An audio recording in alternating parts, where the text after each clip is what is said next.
حسين عموتة الذي هو سعيد جدا بطبيعة الحال. حسين، هذه الابتسامة تلخص كل شيء. بماذا تشعر في هذه اللحظات خصوصا التأهل إلى الدور ربع النهائي؟ طبعا هذا إنجاز بالنسبة لنا جيد، يعني نظرا للظروف اللي مرينا بها، يعني منذ تسلمنا يعني المنتخب كانت بعض يعني واحد التفاوتات يعني في الإحساس في النتائج، انعدام الثقة. الحمد لله أنه اليوم رجعت الثقة منذ يعني بداية هذه المسابقة الآسيوية، واليوم صراحة عشنا يمكن الأربع فصول في مقابلة واحدة. طبعا يعني هنيئا للمنتخب العراقي، لأنه المنتخب العراقي فريق اللي هو جيد جدا، وكانت أظن أنه كان كيستحق هو الأفضل وكان يستحق أن يمر الدور المقبل. لكن أنا أظن أنه اللاعبين ديالنا عرفوا كيفاش يدبروا يعني الشؤون ديال المقابله. عرفنا مثلا بعض الفترات خاصنا نصبروا شي شويه ونتلقاو ونتعاملوا مع الضغط اللي كيفرضوا الفريق الخصم باعتبار الامكانيات اللي هي موجوده الهجوميه. حاولنا نصبروا، وصلنا للشباك وهذا شيء جيد. والاهم هو انه قلبنا التاخر ديالنا لفوز اللي هو مستحق، خاصه يعني في اخر الدقائق، وهذه تظن قوه ذهنيه اللي اكتسبناها من خلال الثلاث شهور الاخيره.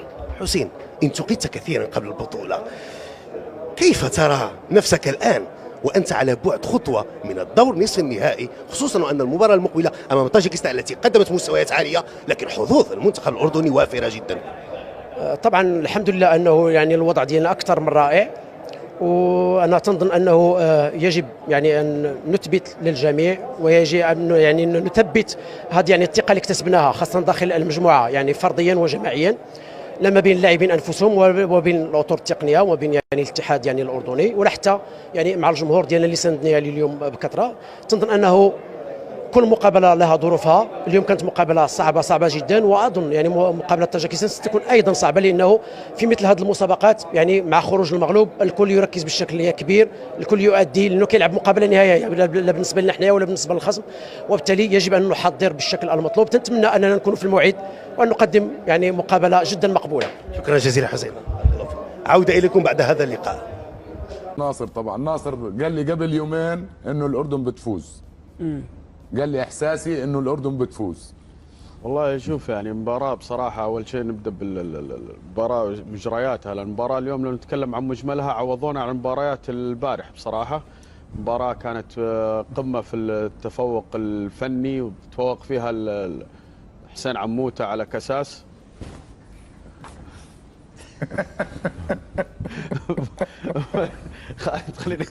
خليه يكمل. لا عشان الوقت بس، تفضل. مباراة صراحة أقول عوضونا أمس عن المباريات السابقة اللي شفناها أمس. اليوم تفوق فني، قمة عربية تفوق فيها المنتخبين بكل أمانة، لكن في الدقائق الأخيرة تفوق فيها السيد حسين عموتة بالتغيير اللي صار يمكن آخر 3 دقائق هو اللي فرق في المباراة، وليس تقليل من منتخب العراق. منتخب العراق بالعكس منتخب جميل متعنا بداية البطولة لين اليوم. لكن نحب نبارك للاخواننا الاردنيين، الله يبارك فيك، لك والعثمان، وحب ابارك للامير علي بن حسين. يستاهلون الشعب الاردني الفوز هذا، واتمنى لهم التوفيق ان شاء الله في القادم ان شاء الله. بس تصحيح معلومه، الاردن صحيح تاهلوا في سنه 2004 لدور الثمانيه، وكان مدربهم السيد الجوهري، بجوز كان 16، وخسر المباراه هذه امام الكابتن امام المنتخب الياباني. هاي الثالثه. ايه شكرا فريق الاعداد. طيب عبد اللطيف، راحت المباراه لمن يستحق؟ طبعا اليوم كان منتخب الاردن حاب يفوز، يعني قدموا مباراه كبيره، يعني ضلوا كانوا متاخرين اللي هو للدقيقه 90، يمكن عدلوا في الدقيقه 94 وجابوا الهدف الثالث في الدقيقه 97. طبعا انجاز للكابتن عموته، للاعبين. اليوم كان في حضور لموسى التامري ونعمات وعلوان. طبعا بنقول هارد لك لمنتخب العراق، مبروك يا اخوي ابو محمود، الله يبارك كان بيستاهلوا مباراه اليوم منتخب الاردن. محمد سويلم. بكل تاكيد انا اهني حقيقه اخوي وحبيبي محمود، كان حقيقه عايش تفاعل بشكل كبير جدا في كل تفاصيل لحظات المباراه. ما الومك حقيقه، ولا الوم ايضا يعني انتمائك العظيم حقيقه اللي شفناه منك اليوم. كنت انت تعيش كل اللحظات اللي موجوده في التفاصيل الفنيه، وكنت تتكلم كانك انت معلق للمباراه. وايضا يعني اكثر ما عجبني خالد انه هو اردني ولا وين؟ لا بس بوصل فكره، ترى فيه احنا كثيرين ينتمونها. لا صح. بس في جزئيه مهمه انه كان يعيش اللحظات ويتكلم عنها خالد. فأنا كان هذه حقيقة فنية جميلة جدا. خلي يحلل ترى بعد خالد سلمان بعد حلل المجلس كلهم واحد ترى خالد سلمان معطيني الدور وبنى عنه. اوكي فبتكلم بس عن هالتفاصيل. مبروك للشعب الأردني، يستاهلون ألف مبروك. لكن بأمانة في هذا المقام نوجه شكر جزيل لكل لاعبي المنتخب العراقي وكل الجماهير على حضورهم وفعلا تأديتهم للقاءات كانت جميلة جدا. أنا أعتبر اليوم هذا اللقاء هو نهائي مبكر لبطولة استثنائية، بطولة الآسيوية. ألف مبروك للأردن. تهنئة خاصة للزميل والمدرب القدير حقيقة الكابتن عموتة على فعلا هذا العمل اللي فعلا ذكره الكابتن منذر، عمل متميز، عمل فيه انضباط، فيه صبر، فيه أيضا جمل فنية تتوافق مع إمكانيات اللاعبين. وأنا أعتقد أنه دائما كل ما تطلب المستطاع تطاع، وبالتالي هذا تحقق على أرض الواقع. مبروك للأردن بشكل عام، ونسأل الله سبحانه وتعالى لهم التوفيق. أنا ما أتكلم فنيا، لكن اليوم احنا نعيش فرحة مع الأخوة الأردنيين، وأيضا مع العراقيين في تحقيق طموحاتهم إن شاء الله في المستقبل القريب يا رب. فيصل نقول هارد لك ليث، هارد لك الجمهور العراقي. مبروك محمود حبيب اخوي فيصل، والف مبروك للجمهور الاردني. صراحه يعني مثل ما شفنا المباراه كانت فيها تفاعل كبير، والمباراه كانت مشحونه، ويمكن من افضل المباريات اللي شفناها لحد الحين في البطوله. مثل ما ذكرنا يعني قبل المباراه بان الفريقين يمتلكون قوه هجوميه، وفعلا شفنا الاحداث المباراه يعني كانت يعني شفنا تقدم الأردن وبعدها تقدم المنتخب العراقي، يعني كانت كلها واجبات هجومية بشكل كبير.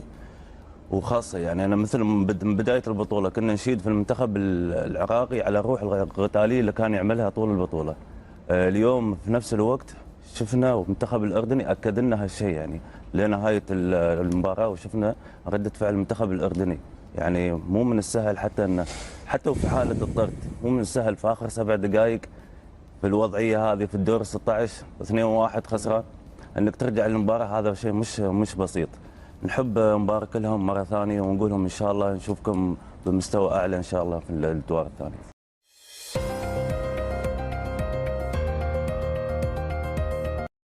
تمكن المنتخب الأردني لكرة القدم بقيادة الإطار المغربي الحسين عموتة من التأهل لدور ربع نهائي كأس آسيا بعد فوزه على المنتخب العراقي. وفاز المنتخب الأردني أمام المنتخب العراقي بنتيجة 3-2 في المباراة التي أقيمت على ملعب استاد خليفة في الدوحة، وقدها الحكم الإيراني علي رضا فغهاني. وتأهل المنتخب العراقي إلي الدور 8 النهائي من بطولة كأس الأمم الآسيوية 2023 في قطر، متصدرا المجموعة الرابعة بالعلامة الكاملة ب9 نقاط، فيما صعد المنتخب الأردني لدور 16 من كأس الأمم الآسيوية ضمن أفضل 4 منتخبات في المركز الثالث. وكان مدرب المنتخب الأردني المغربي الحسين عموتة قال في الندوة الإعلامية التي تسبق المباراة المنتخب الأردني بجاهزية كاملة لمواجهة منافسه القادم: